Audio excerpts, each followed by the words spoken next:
Here's both shocks I just replaced. They were both a pain in the butt.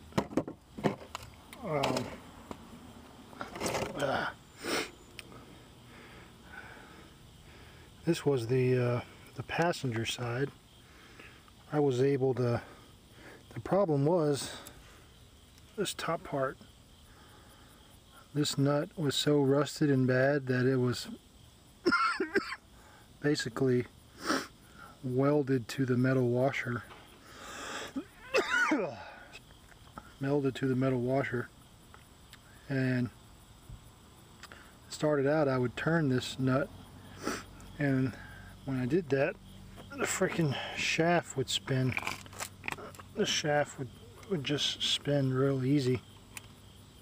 So I ended up putting a long deep well, this was a 9/16 bolt, deep well socket with a breaker bar, and there was a coil spring surrounding this, so I couldn't get I had to get a small pipe wrench in and hold this one. And I had a pipe wrench holding this, and as I turned that with a breaker bar, this nut never loosened. What ended up happening was the whole shaft just snapped, and that bolt never did loosen. The same thing happened to the other side, except on this side I couldn't get a pipe wrench in between the coil spring. So what I ended up doing was, after I tried pliers and vice grips and every other thing I could think of, I went inside, got my welder, and I just welded some beads, welded some buildup on the side of this shaft just so I can get some pliers around it and have something really to bite into. And then I got this nut, and the same thing happened.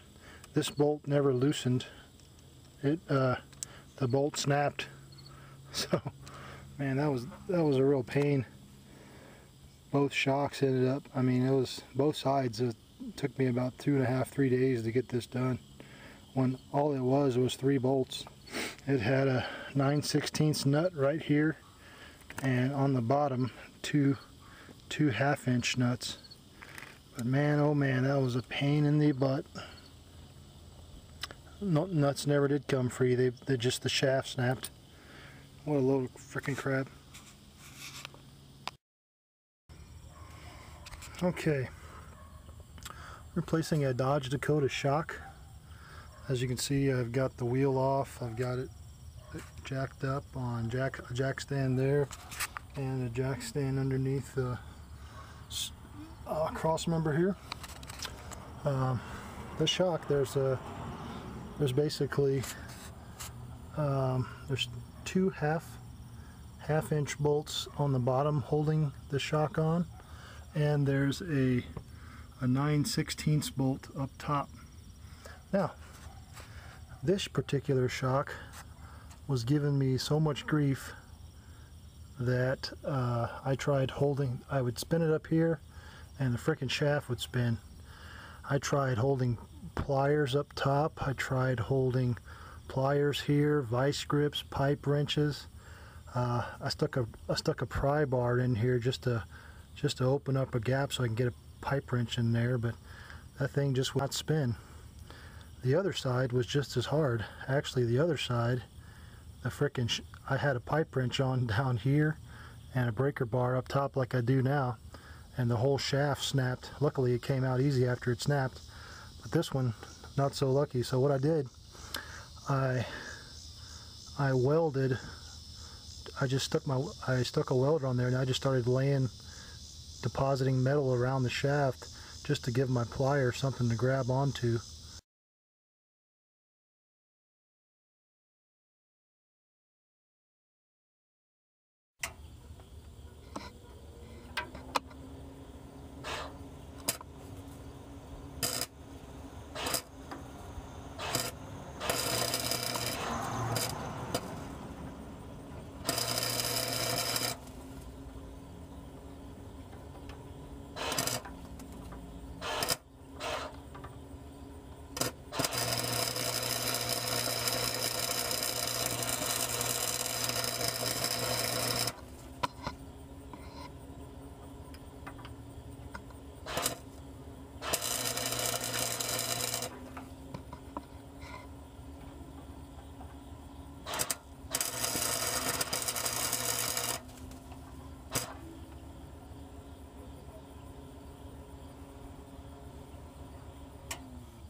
Jeez.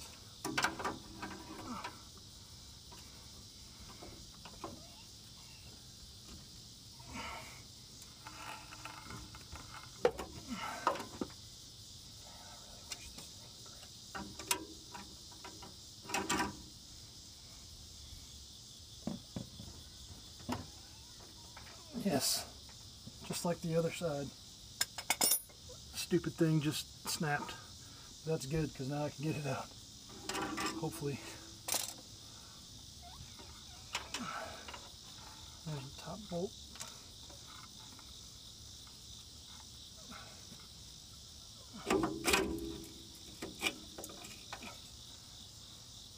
What a pain in the butt. Shock shouldn't be that hard to change.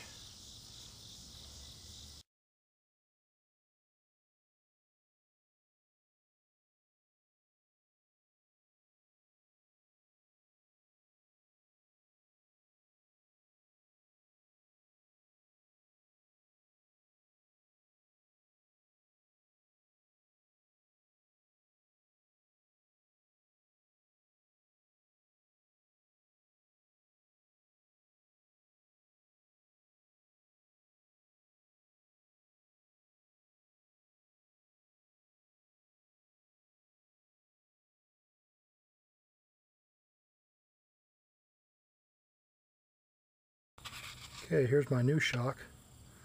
As you can see, it has a little the shaft part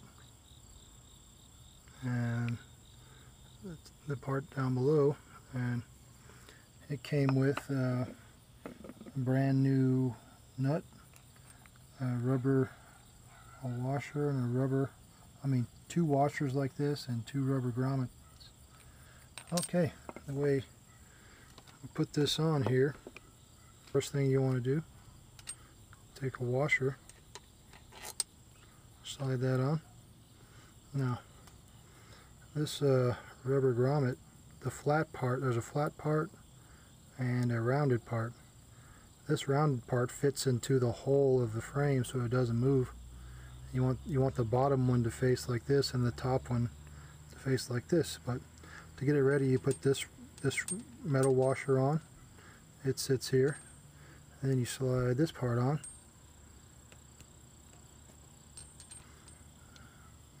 Now you're ready to push this up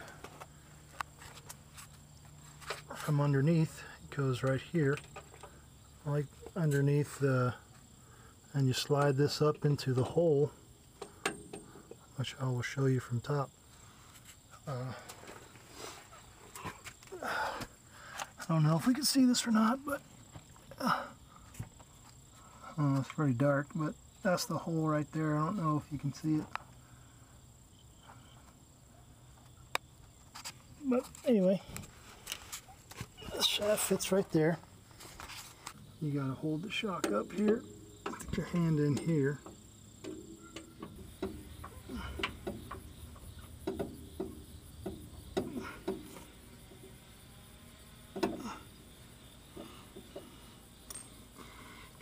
Put the washer.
Okay, done.